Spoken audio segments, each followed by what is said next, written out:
एथर की नई बाइक एथर 450S 1.3 लाख में काफ़ी अच्छी बाइक है, लेने के लिए भी बहुत टेम्पटिंग है, लेकिन कुछ कॉम्प्रोमाइज़ के साथ। रेंज एंड परफॉर्मेंस की बात करें, इस बाइक में 3 ड्राइविंग मोड्स मिलेगा, smart eco, ride and sports mode. Smart eco में आप मैक्सिमम 45 kmph स्पीड तक आप चला सकते हैं, टू रेंज मिलेगा 90 किलोमीटर्स। राइड मोड में मैक्सिमम 60 kmph स्पीड तक आप चला सकते हैं, टू रेंज मिलेगा 70 किलोमीटर्स। स्पोर्ट्स मोड में आप मैक्सिमम 90 kmph स्पीड तक आप चला सकते हो, जो इस बाइक की मैक्सिमम स्पीड है, टू रेंज मिलेगा 60 किलोमीटर्स। लेकिन इस रेंज एंड परफॉर्मेंस के साथ साथ इस बाइक में काफ़ी अच्छी फीचर्स है, लेकिन कुछ प्रॉब्लम्स भी है, एंड उसके बारे में मैंने यहाँ बताया। अब इस ड्राइविंग मोड्स में स्मार्ट इको क्या है? ये तो इको मोड होना चाहिए ना। सो कुछ महीने पहले स्मार्ट इको मोड नहीं था, सिर्फ इको मोड था। स्मार्ट इको इस इको मोड का अपग्रेडेड वर्जन है। स्मार्ट इको मोड में बाइक आपकी ड्राइविंग पैटर्न को हमेशा एनालाइज करती रहती है, क्या आप रैश चला रहे हो या नहीं, क्या पिलियन राइडर है या अकेले चला रहे हो, क्या रोड फ्लैट है या स्लोप है। ये सारी चीजें बाइक कॉन्स्टेंटली एनालाइज करते करते जब भी आपकी बाइक की रेंज कम हो सकता है, तब बैटरी एंड मोटर का एफिशिएंसी अच्छे से ठीक करके आपके टू रेंज को इंक्रीज करती है, ताकि आपके टू रेंज हमेशा 85 या 90 किलोमीटर के बीच में आ जाए, उससे कम ना हो। इस सिटी के अंदर चलने के लिए ये काफी कमाल की चीज है। एंड इस बाइक की बिल्ड क्वालिटी बहुत अच्छी है। सारे डिजाइन एंड बिल्ड एग्जैक्टली पुराने बाइक मॉडल्स जैसा ही है। वैसे 5 साल हो गया सारे बाइक्स को इसी डिजाइन में देखकर। एंड 450S में छोटे बैटरी होने की वजह से इसकी प्रो वर्जन 450X से भी इस बाइक का वेट थोड़ा कम है, क्लोज टू 108 किलोस। अब इस बाइक की असली एक्साइटिंग फीचर्स को देखें। सबसे पहला, कोस्टिंग रीजनरेशन। इसका मतलब सिंपल है। फॉर एग्जांपल रोड खाली है तो हम 60 to 70 तक हम रेस कर लेते हैं ना। ऐसे रेस करने के बाद अगर 500-600 किलोमीटर के आगे एक ट्रैफिक जाम दिख रहा है, तो हम ब्रेक मारने की जगह एक्सीलरेटर को छोड़ देंगे, ताकि बाइक धीरे धीरे कुछ स्लो होकर जाकर रुक जाएगा वहाँ पे। उसको बोलते हैं कोस्टिंग। अब इस बाइक में हम जब भी ऐसे करते हैं, तब बैटरी खुद रीजनरेट होता है, जिसको बोलते हैं कोस्टिंग रीजनरेशन। ऐसे बार बार कोस्टिंग रीजनरेशन करते करते 1 या 2 किलोमीटर तक रेंज आप इंक्रीज कर सकते हो आपके बाइक में।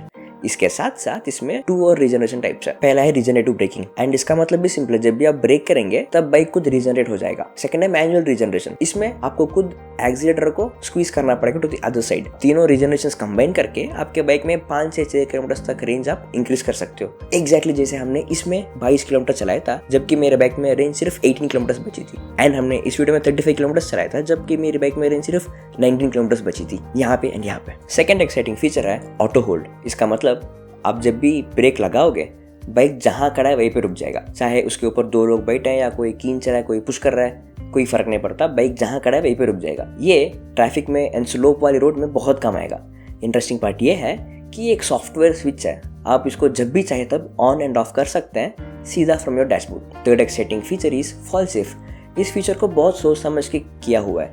जब भी कोई बाइक चलाते चलाते नीचे गिर जाए, जो आई विश किसी को कभी भी ना हो, लेकिन ऐसा हो जाए तो मोटर खुद ऑफ हो जाएगा। इससे आप जब भी उस बाइक को फिर से उठाएंगे तो पूरा सेफ रहेगा। Fourth exciting feature is reverse gear switch. अभी तक सारे बाइक मॉडल्स में आपको रिवर्स गियर चाहिए तो आपको उस बाइक के डैशबोर्ड पे स्वाइप करना पड़ता था और फ्रंट एंड बैक ब्रेक को, इंडिकेटर स्विच को टाइट सा पकड़ के रहना पड़ता था, जो फ्यू डेज के लिए ठीक लगता है, लेकिन उसके बाद यू फील कि थोड़ा एक्स्ट्रा काम है। अब उसको सॉल्व करने के लिए आपके बाइक हैंडल पे ही रिवर्स गियर का स्विच लगा दिया, जो आपको बस चलाते वक्त ध्यान से चलाना पड़ेगा, ताकि आपको ट्रैफिक में इसको प्रेस ना करें। लेकिन इस बाइक का स्विच उस स्पॉट में रखा है जहां आपको एक्सीडेंटली प्रेस ना करें। अच्छा रुको, अभी सारा फीचर्स ठीक है, लेकिन इस बाइक में बहुत बड़ी एक प्रॉब्लम है, वो है इसका डैशबोर्ड। जैसे हर मॉडल में आती थी, वैसे इसके साथ एक टच स्क्रीन डैशबोर्ड नहीं आएगा।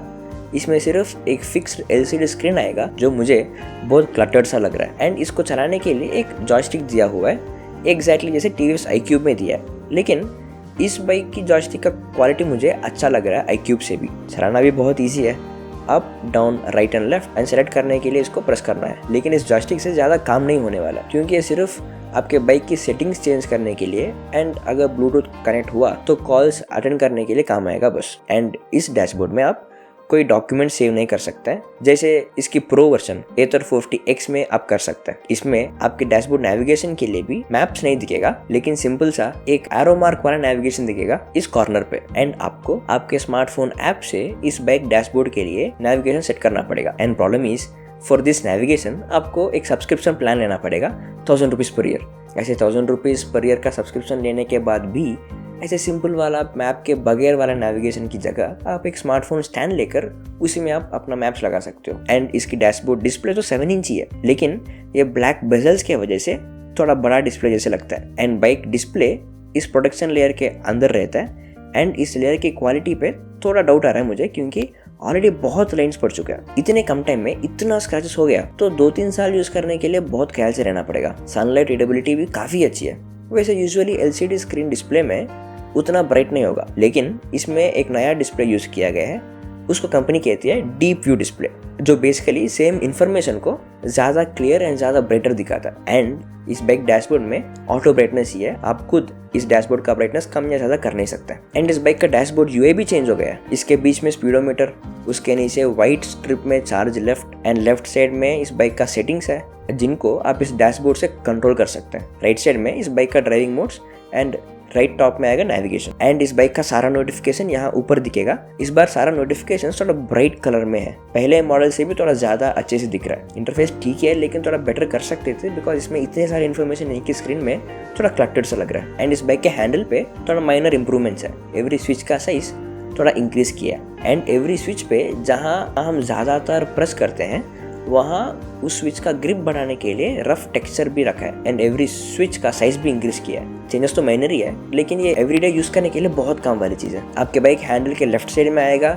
Joystick, horn and indicator, and right side में आएगा power, driving modes, reverse gear switch and motor kill switch. अब इन सारे एक्साइटिंग फीचर्स के साथ साथ इसमें कोई कॉमन फीचर्स भी है। फॉर एग्जाम्पल एक स्मार्टफोन ऐप, उसमें आप अपने बाइक का चार्ज देख सकते हैं, रेंज लेफ्ट देख सकते हैं, आपके राइड स्टैट्स देख सकते हैं। एंड आपका सब्सक्रिप्शन प्लान है तो उसमें आप चेक कर सकते हैं एंड ट्रिप प्लान कर सकते हैं, आपके डैशबोर्ड पर नेविगेशन लगा सकते हैं। एंड इस बाइक का डिज़ाइन, हेडलाइट, सीट्स, इसका सस्पेंशन सारा का सारा पुराना मॉडल जैसा ही है।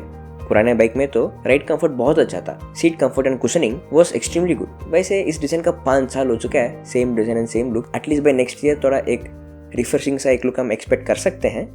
वैसे इस बाइक तो अच्छा ही है, लेकिन 5 साल हो चुका है। सो अब ये बाइक बेंगलुरु में क्लोज टू 1.3 लाख पे आ रहा है। फीचर्स एंड रेंज के हिसाब से तो बाइक ठीक ही लग रहा है। इसकी टू रेंज भी सिटी यूज के लिए काफी अच्छा है, क्लोज टू 90 किलोमीटर्स। आप कहीं पे भी घूमना है तो रेंज एंग्जाइटी के बिना आप घूम सकते हैं। अगर एक दिन आपको थोड़ा ज्यादा घूमना भी है तो you have the biggest advantage with Ather, इसका फास्ट चार्जिंग स्टेशन।